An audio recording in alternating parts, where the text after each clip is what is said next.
Welcome students, intermediate part 1 और class 11 Punjab board subject physics. आज के लेक्चर में हम बोर्ड पेपर पैटर्न डिस्कस करेंगे, लेकिन सबसे पहले these are the best Kips publication available in the market, जिससे आप अपने पेपर की फाइनल पेपर की बेस्ट प्रिपरेशन कर सकते हैं। इसमें आपको शॉर्ट क्वेश्चन मिलेंगे, एमसीक्यूज प्रैक्टिस के लिए मिलेंगे, लॉन्ग क्वेश्चंस मिलेंगे। सो पेपर पैटर्न को अंडरस्टैंड करने से पहले ये क्लियर होना बहुत ज़रूरी है कि तैयारी कहाँ से और कैसे करनी है। उसके लिए Kips is the best choice. Now paper pattern की तरफ चलते हैं। फर्स्ट ऑफ ऑल आपने ये देखना है कि जो हमारा फाइनल पेपर है उसका टाइम ड्यूरेशन कितना है, 3 आवर्स। उसके टोटल मार्क्स कितने हैं, 85। पेपर के दो हिस्से होते हैं, एक ऑब्जेक्टिव और दूसरा सब्जेक्टिव। अगर ऑब्जेक्टिव की बात की जाए तो ऑब्जेक्टिव पेपर में सॉल्व करने के लिए आपके पास 20 मिनट्स हैं। It consist of multiple choice question और क्वेश्चन नंबर 1 इसको पेपर में मेंशन किया जाएगा। इसके मार्क्स 17 हैं। इसका मतलब 17 एमसीक्यूज होंगे और ऑब्वियसली एमसीक्यूज अटेम्प्ट करने में किसी किस्म की कोई चॉइस नहीं होगी। सारे के सारे एमसीक्यूज आपको अटेम्प्ट करने हैं। इसके बाद जो दूसरा हिस्सा पेपर का बनता है वो है सब्जेक्टिव पार्ट। अब ये जो सब्जेक्टिव पार्ट है इसको सॉल्व करने के लिए 2 आवर्स 40 मिनट्स का टाइम है। इसके मार्क्स 68 मार्क्स हैं। इसके सेक्शन है, सेक्शन 1 शॉर्ट क्वेश्चंस का है जिसके टोटल मार्क्स 44 है।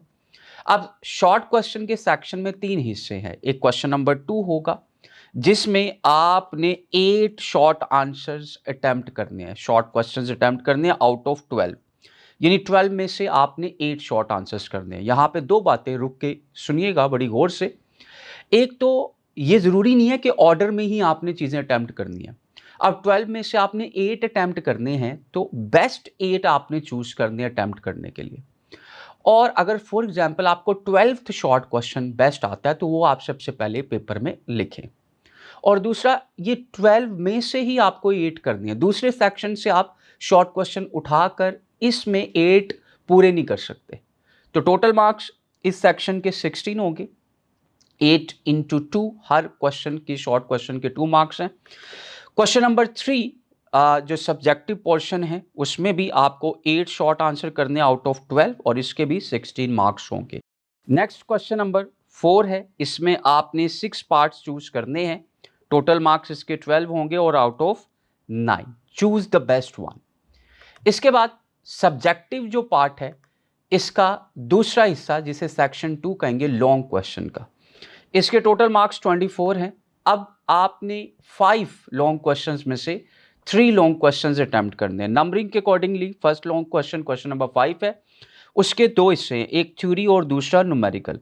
थ्योरी के मार्क्स 5 होंगे और न्यूमेरिकल के 3 होंगे। और याद रखिएगा, जिस लॉन्ग क्वेश्चन का आप थ्योरी पार्ट करेंगे उसी का न्यूमेरिकल करना ज़रूरी है। ये नहीं कि एक लॉन्ग क्वेश्चन का थ्योरी करें और दूसरे का न्यूमेरिकल करें। एक लॉन्ग क्वेश्चन के जो मार्क्स होंगे 5 + 8 जो 5 + 3 8 हो जाएंगे और 3 लॉन्ग क्वेश्चन करनी है तो टोटल मार्क्स 24 हो जाएंगे। क्वेश्चन नंबर 6 सिमिलर इसी तरीके से आपने अटेम्प्ट करना है। और नेक्स्ट जो हमारे पास क्वेश्चन नंबर 7 है और क्वेश्चन नंबर 8 है, तो टोटल जो हमारे पास क्वेश्चन बनेंगे वो लॉन्ग क्वेश्चन क्वेश्चन नंबर 5 बनेंगे। उन 5 क्वेश्चंस में से आपने 3 लॉन्ग क्वेश्चन थ्योरी और न्यूमेरिकल के पैटर्न को फॉलो करते हुए सॉल्व करने हैं। सो ये हमारे पास 85 मार्क्स का टोटल बोर्ड पेपर जिसका ये पैटर्न डिटेल के साथ आपसे शेयर किया गया। अब कुछ मॉडल पेपर आपके सामने शेयर कर देते हैं। ये एमसीक्यूज का पार्ट है जिसमें 17 एमसीक्यूज है। ये सब्जेक्टिव पार्ट है जिसमें सेक्शंस हैं, आप देख सकते हैं, जिसमें आपने शॉर्ट क्वेश्चंस को 3 सेक्शंस में अटेम्प्ट करना है। और फिर लॉन्ग क्वेश्चन का पार्ट है जिसमें थ्योरी और न्यूमेरिकल की बेस पे आपको लॉन्ग क्वेश्चन गिवन है 5 और उन 5 लॉन्ग क्वेश्चन में से आपको 3 अटेम्प्ट करने हैं। सो ये वो इम्पॉर्टेंट पॉइंट्स हैं जो आपको पेपर पैटर्न के लिहाज से याद रखने हैं।